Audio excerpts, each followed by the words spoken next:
Poultry farming की video के लिए मेरे पास कई सारे लोग कमेंट कर रहे थे पोल्ट्री फार्मिंग के इक्विपमेंट्स कहाँ से खरीदें, उनकी वीडियो बनाएं। तो पोल्ट्री फार्मिंग के अंदर ज़रूरी होता है कि आप जब भी कोई कूलिंग पैड लगाते हैं, जब भी कोई फ़ैन लगाते हैं तो कहाँ से खरीदें। मेरे पास नेपाल से कई लोग कमेंट कर रहे थे। मैंने एक बहुत पहले वीडियो बनाया था पोल्ट्री फार्मिंग इक्विपमेंट्स का। एक फार्म का मैंने यूँ ही विजिट किया था, वहाँ पर एक प्रोडक्ट लगा हुआ था, exhaust fan, cooling pad, control panel, ये सारी चीज़ें वहाँ पर लगी हुई थी। धीमान एंड सन्स जो सफ़ीदों के अंदर जो हरियाणा का पोल्ट्री का हब माना जाता है, वहाँ पे मैं आया हूँ। यहाँ के में इनके जो प्रोडक्ट्स हैं वो लगभग 25 साल से काम कर रहे हैं और 15-15, 20-20 साल पुराने प्रोडक्ट अब भी इनके पास रनिंग में हैं। मतलब और सबसे बड़ी बात होती है उन सामान का आपको स्पेयर पार्ट्स मिलना। तो क्या क्या सामान बनाते हैं, क्या क्वालिटी है इनके प्रोडक्ट्स डेयरी के अंदर, इंडस्ट्री के अंदर, पोली हाउस के अंदर और अपने पोल्ट्री फार्मिंग के अंदर, सारे के सारे प्रोडक्ट जो भी आप लेना चाहेंगे यहाँ पे आपको मिल जाएंगे। इनकी क्वालिटी काफ़ी बेहतरीन है, मैं क्वालिटी आपको दिखाऊंगा। जब भी हम कोई नया फार्म बनाना चाहते हैं, नई शेड बनाना चाहते हैं, तो हम सोचते हैं कि अपने पड़ोस में जिसने बना रखा है हम उसी शेड को फॉलो करें, उसी तरह से बनाएं और उसने जो सामान खरीद रखा है उसी सामान को अपने पास लगवाएं। लेकिन ज़रूरी नहीं है उस सामान की क्वालिटी बेहतर हो। सारी जानकारी इस वीडियो में ली जाएगी। मनोज कुमार जी, स्वागत है आपका हमारे यूट्यूब चैनल में। और मैं आपके बारे में जानना चाहूँगा, आप कंपनी कितने साल से पुरानी है और कब से आप लोग काम कर रहे हैं और आपकी क्या ओहदा है, क्या डेजिग्नेशन है कंपनी के अंदर? सभी दर्शकों को पहले नमस्कार। मैं धीमान एंड सन्स में R&D डिपार्टमेंट देखता हूं और लगभग पिछले 25 सालों से हम पोल्ट्री के प्रोडक्ट बना रहे हैं। और आज मैं भाई साहब के माध्यम से सभी दर्शकों को दिखाना चाहूँगा कि क्यों हमारा प्रोडक्ट लेना चाहिए, क्या हमने इम्प्रूवमेंट्स करी हैं, क्या फार्मर की प्रॉब्लम थी जो हमने इस प्रोडक्ट में दूर करी है। तो एक एक करके मैं आपको दिखाता हूँ कि हमने क्या क्या किया है। तो मैं सर सबसे पहले अपने फ़ैन के बारे में इंट्रोड्यूस कराता हूँ। ये हमारा कंपनी का बना हुआ फ़ैन है और उदाहरण के लिए मैंने एक इम्पोर्टेड फ़ैन भी मंगा के रखा हुआ ताकि मैं आप दोनों को अंतर बता सकूँ कि इन दोनों फ़ैन में क्या फ़र्क है। तो एक एक करके मैं बताता हूँ दोस्तों आपको।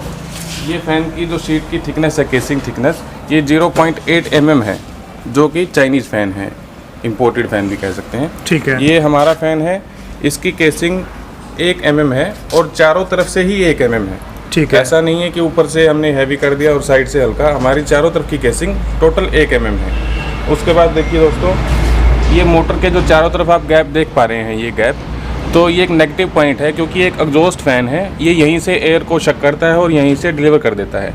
तो बहुत सारी एफिशिएंसी यहीं पे कम हो जाती है हमारी फ़ैन की। तो हमने इस चीज़ पे काम किया और हमने अपनी मोटर के चारों तरफ गैप मिनिमम जितना हम कम से कम कर सकते थे, हमने कम से कम गैप किया। दूसरी दिक्कत दोस्तों क्या होता है, यहाँ पे गैप बहुत ज़्यादा होता है चाइनीज़ फ़ैन में। हमने मिनिमम गैप रखा ताकि सिर्फ बेल्ट को ही यहाँ से निकाल सके और डाल सके। तो इसकी वजह से भी हमारे फ़ैन की एफिशिएंसी बढ़ जाती है। इस फ़ैन में देखिए आप, लगभग 1 इंच के करीब गैप है जो कि इसकी एफिशिएंसी को कम करता है। ठीक है जी। ठीक है जी। दूसरे हम आते हैं सर, हमारा blade pure 304 grade stainless steel से बना हुआ है जिसकी थिकनेस 1.2 mm है और ये प्योर SS से बना हुआ है। इसी तरह अगर हम चाइनीज़ फ़ैन में देखें तो इसकी थिकनेस 1 mm की है और ये स्टील नहीं है, SS 304 नहीं है, या तो SS 430 होगा या फिर ये MS का होगा, गैल्वेनाइज होगा, ये स्टील का नहीं होता। ठीक है जी। अगली बात मैं आपको बताना चाहूँगा कि ये जो है हमारी होजिंग, ये हमने फाइबर ग्लास से बनाई है। ठीक है। जबकि ये इसमें मेटल का होता है और इसकी थिकनेस सिर्फ 0.5 mm होती है। बहुत जल्दी ख़राब होने वाला प्रोडक्ट है। फ़ैन बाद में गलेगा, ये पोर्शन पहले ही गल जाता है। मतलब नॉर्मल जो कंपनियां होती हैं जो बनाती हैं, हाँ जी, इम्पोर्टेड जो बोलते हैं इनको, हाँ जी, हाँ जी, वो मतलब यही इस तरह डिफरेंस होता है। इस तरह होता है। और मुझे बताने में बड़ी खुशी है कि इंडिया में हम अकेले ही मैन्युफैक्चरर हैं जो इस प्रोडक्ट को बना रहे हैं। अच्छा जी। बाकी हर आदमी इसको इम्पोर्ट करता है चाइना से और यहाँ पे सेल करते हैं। ठीक है। और हमने इसकी बर्निंग प्रॉब्लम थी जो दूर करी हैं। ये एक मोटर का सर बेस पार्ट है, यहाँ पे दिखाइए सर। ठीक है। ठीक है। ये क्या होता था यहाँ, ये सर मैं दिखाता हूँ। ये चाइनीज़ फ़ैन में इस तरह से होता है, ये लोहे से बना है, ये बहुत जल्दी जो है ख़राब हो जाता है, यहाँ पे दीवार आ जाती है तो आप इसको रिप्लेस भी नहीं कर सकते। ठीक है जी। अगर ये ख़राब हो गया आपके पास कोई इलाज नहीं है, दीवार तोड़नी पड़ेगी, फिर कुछ जुगाड़बाजी करके ही इसका काम करना पड़ेगा आपको। ठीक है। हमने इसको रिप्लेस किया इस पार्ट में, हमने डाई बनाई है। आप कभी भी ये चूड़ियाँ थ्रेड खराब होगी, एनी टाइम इसको निकाल के रिप्लेस कर सकते हैं दूसरा पीस। अच्छा जी। और कोई दीवार नहीं तोड़नी पड़ेगी, ये काम सारा अंदर से ही हो जाता है। मतलब अंदर से यहीं से अंदर से ही हो जाता है। हाँ जी, हाँ जी। तो ये भी एक बड़ी बड़ी परेशानी थी जिसको हमने दूर किया है इस फैन में। बिल्कुल सही है। ये सर फैन का ओपनिंग डिवाइस है, हाँ जी। ठीक है, ये आमतौर से नायलॉन शटर ओपनिंग के लिए, शटर ओपनिंग डिवाइस है सर ये। ठीक है जी। उसके बाद क्या है, ये डाइयाँ सारी हमारी अपनी निजी हैं। अगर आपका ब्लेड 10 साल बाद 20 साल बाद भी आपको चाहिए तो same design, same whole matching, सब कुछ एक जैसा ही मिलेगा। ठीक है। चाइना की तरह नहीं है कि हर साल लोड बदल के आएगा और फिटिंग नहीं आएगी, मैचिंग नहीं होगी। अच्छा जी, उसमें लोड चेंज होते हैं मतलब? हर साल लोड बदल के आएगा। अच्छा जी। फिर जो माल आपने आज लिया है अगले साल वो नहीं आएगा, होल चेंज होके आएंगे, डिजाइन चेंज होके आएगा। ठीक है। ब्लेड में बैलेंस हो जाएगा, बहुत सारी चीजें हैं। ठीक है। और सबसे बड़ी जो हमने अच्छी इंप्रूवमेंट इसमें करी है, ये मोटर हमने अपनी डेवलप करी है। ठीक है। इंडियन मोटर है और हमारे ब्रांड से रजिस्टर्ड है मोटर, धीमन के नाम से। धीमन के नाम से, और 1 साल की फुल वारंटी के साथ मोटर है। उसमें चाइनीज मोटर है। हाँ जी। अगर हम सिर्फ फ़र्क देखें कीमत का, तो इंडियन मोटर और चाइनीज मोटर में लगभग 3000 रुपये का फ़र्क है। मतलब इंडियन मोटर 3000 रुपये महंगी है, 3000 महंगी है। चाइनीज मोटर 3000 रुपये सस्ती है। ठीक है जी। देखो सर, ये फैन है, ये चाइनीज है। देखो ये अपना फैन है, देखो जरा, हाथ से ही पता लग जाता है कि चीज़ कितनी हैवी बनी हुई है। बिल्कुल जी। ठीक है सर, 2 लोग अगर उठाएंगे उनको उठाते ही पता चल जाएगा कि कितना हैवी प्रोडक्ट है। और फिटिंग करने में कोई दिक्कत नहीं, कल को कोई कंप्लेंट नहीं, जल्दी ख़राब नहीं होता। बहुत सारी एडवांटेज हैं फैन के अंदर। सर ये हमारा कूलिंग पैड है।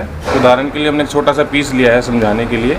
इसमें फार्मर को सबसे बड़ी दिक्कत क्या थी कि ये जो पाइप है अंदर इसके, इसमें पानी में कचरा आने की वजह से ब्लॉक हो जाता है ये। उसमें हमने ये एल्युमिनियम एक्सट्रूशन है। एक्सट्रूशन का मतलब होता है कि डाई से निकला हुआ पीस, ये बेंड करके नहीं बनाया गया, डाई से ही बना हुआ है। ठीक है। और ये हमने स्टेनलेस स्टील 304 ग्रेड का कवर बनाया है। इसको हम ऐसे करके निकाल सकते हैं किसी भी पोर्शन से। और यहाँ पे जहाँ भी ब्लॉकेज है, एक पिन से हम ब्लॉकेज को जो है साफ़ कर सकते हैं। और जिस पोर्शन में ब्लॉकेज है वहीं से कवर हटाना है। ये कवर छोटे छोटे पीस हैं, 4-4 फीट के, बहुत बड़ा कवर नहीं है। तो ब्लॉकेज साफ करने के बाद इसको कवर को वापस जो है उसी पोजीशन में हम लगा देंगे। मतलब बाकी पैड को पार्ट निकालने की जरूरत नहीं है, ना पाइप को काटने की जरूरत है, ना काटना है, ना पाइप खोलना है। जहाँ भी ब्लॉकेज, जहाँ से भी पानी नहीं दिखाई दे रहा है, मतलब वहाँ पे ब्लॉकेज है। हमें समझ में आ गया कि यहाँ पे ब्लॉकेज है इतने पोर्शन पे, तो इसके ऊपर का ही कवर हटाएंगे। ठीक है। साफ करेंगे और कवर से फिर से लगा देंगे। अच्छा जी। ठीक है। और कुछ भी नहीं करना है। सबसे बड़ी जो दिक्कत थी यही थी मेन पैड में। अच्छा, बाकी पैड में ये कंपैरिजन आपने बेहतर कर रखा है। हाँ, ये हमने और दूसरे भी हमने एक दिक्कत दूर करी है। हमने एक्सट्रूशन में ये अटैचमेंट लगाई है ये। अच्छा जी। जब इस पैड के साथ दूसरा पैड जुड़ेगा यहाँ से, तो कोई गैप नहीं रहेगा पैड के बीच में। अच्छा, गैप खत्म कर कोई गैप नहीं रहेगा, कोई हवा नहीं आएगी, कोई इसमें से कीटाणु कुछ भी अंदर नहीं आ सकता। ठीक है, बिल्कुल ठीक है। अच्छा, बाकी आपकी जो है पैड दिख रही है सामने, हाँ जी, इसमें क्वालिटी में क्या डिफरेंस? इसमें जो ये कूलिंग पैड लगा है सर, ये हमारा अपना डिजाइन है और बहुत ही ड्यूरेबल पैड है। और आप हमारी पैड की खासियत मैं क्या बताऊँ सर, हमारे फार्मरों से आप पूछें, कोई भी फार्मर आपको हमारे बारे में ये नहीं कहेगा कि उन्होंने हमारे को गलत पैड लगाया। ठीक सर, तो पैड बहुत अच्छी क्वालिटी का है और इसमें 4 इंच, 6 इंच, 5 इंच तीनों थिकनेस हमारे पास अवेलेबल है। ठीक है। ठीक है, अभी तक मार्केट में 5 इंच का पैड कहीं नहीं है, लेकिन इस साल से हम लॉन्च कर रहे हैं 5 इंच का पैड भी। अच्छा, तो 5 इंच चौड़ाई भी आ जाएगी? हाँ, 5 इंच चौड़ाई भी अपने पास अवेलेबल है। 4 इंच, 5 इंच और 6 इंच तीनों चौड़ाई हमारे पास अवेलेबल है। ठीक है। इसमें कोटिंग वाला पैड भी है, विदाउट कोटिंग वाला पैड भी है।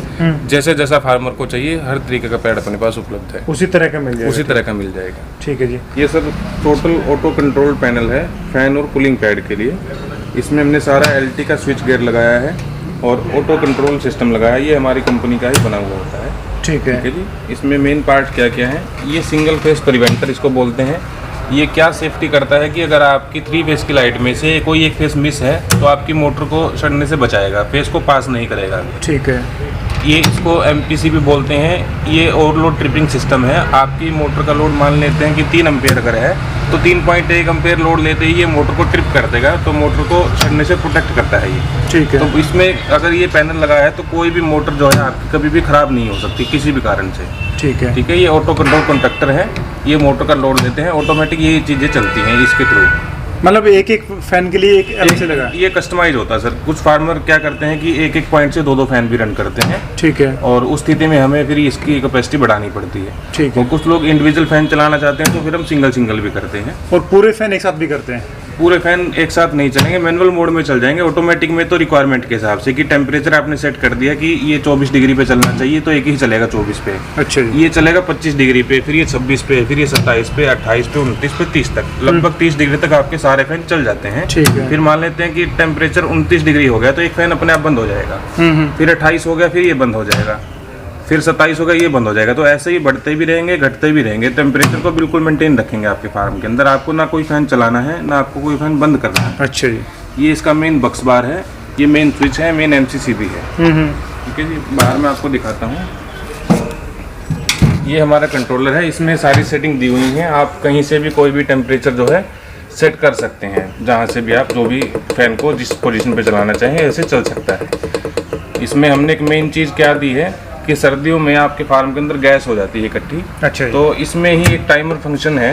तो सर्दियों के समय आप इसको उस मोड पे डाल दें यहाँ से, तो एक फैन जो है चलता रहेगा। हर 10 मिनट बाद या हर 20 मिनट जैसे भी आपकी रिक्वायरमेंट है, तो थोड़ी थोड़ी देर चलेगा, थोड़ी देर बंद रहेगा। तो जो भी अंदर गैस है उसको बाहर निकाल देगा। अब अगर किसी कंडीशन में ये कंट्रोलर ख़राब हो जाता है, हाँ जी, तो आप फैन को मैनुअल मोड में भी चला सकते हैं यहाँ से। तो आपके फैन कभी बंद नहीं होंगे। मैनुअल मोड पे चला दें और इसको रिप्लेस करवा लें या रिपेयर कराना है, जो भी आप करना चाहें, तो इसको उतनी देर तक मैनुअल मोड पे चला सकते हैं। ठीक है जी, ठीक है। गर्मी के लिए आपने कूलिंग पैड, आपने सारा हमें कंट्रोल पैनल दिखाया है, फैन दिखाए हैं जी जी। तो आप सर्दियों में आपने ऐसा क्या बना रखा है ताकि मेरे व्यूवर को उसमें फ़ायदा हो? और एक्चुअली हम खुद भी उससे काफ़ी परेशान हैं, मतलब सर्दियों का विंटर मैनेजमेंट को लेकर। ठीक है जी। हमने अभी देखो एक नया प्रोडक्ट लॉन्च किया है और इसी साल हमने लॉन्च किया है। ये सारा का सारा टोटल स्टेनलेस स्टील से बना हुआ है और LPG और बिजली से ये चलता है प्रोडक्ट। ठीक है जी। ठीक है जी। बिजली इसमें सिर्फ इतनी लगती है कि आप इन्वर्टर से भी इसको ऑपरेट कर सकते हैं। आपको किसी स्पेशल जनरेटर की जरूरत नहीं है, बहुत हैवी लोड की जरूरत नहीं है। अच्छा जी। तो इन्वर्टर बैकअप से भी चलता है और बिल्कुल मिनिमम लाइट से चलता है। इसका लोड सारा लगभग 300 वाट के करीब है। नहीं मतलब इसमें गैस से चलेगा, तो गैस इसी हीट के लिए गैस फ्यूल हो गई और लाइट सिर्फ पैनल और छोटा सा फैन है उसको ऑपरेट करने के फैन लिए। को ऑपरेट करने के लिए। ठीक। और बहुत कम लोड पे चलता है। ठीक और है। इसमें सारी सेफ्टी हमने दी हुई है, जैसे कि किसी वजह से आपका फैन खराब हो गया तो ये 3 सेकंड वेट करेगा सिर्फ, तो तुरंत से सारा सिस्टम स्टॉप कर देगा। अगर कोई लीकेज है, कोई भी दिक्कत है, कोई भी परेशानी है, तो आपको कोई भी एक्सीडेंट का 1% भी खतरा इसके अंदर नहीं है। ठीक है। दूसरा हमने सिस्टम लगाया, आपकी LPG चलते हुए खत्म हो जाती है तो आपको इंडिकेशन मिल जाता है। अगर आपकी लेबर फार्म से 100 मीटर भी दूर है, 150 मीटर भी दूर है, तो वहाँ भी आपको हूटर की आवाज़ सुनाई देगी। अच्छा जी। ताकि फार्म के अंदर भी कोई अगर नहीं है तो उनको एकदम से पता चल जाएगा कि गैस खत्म हो गई है। ठीक है। और उसको सिलेंडर रिप्लेस करना है। ठीक मैं आपको है। ऑपरेट करके दिखाता हूँ।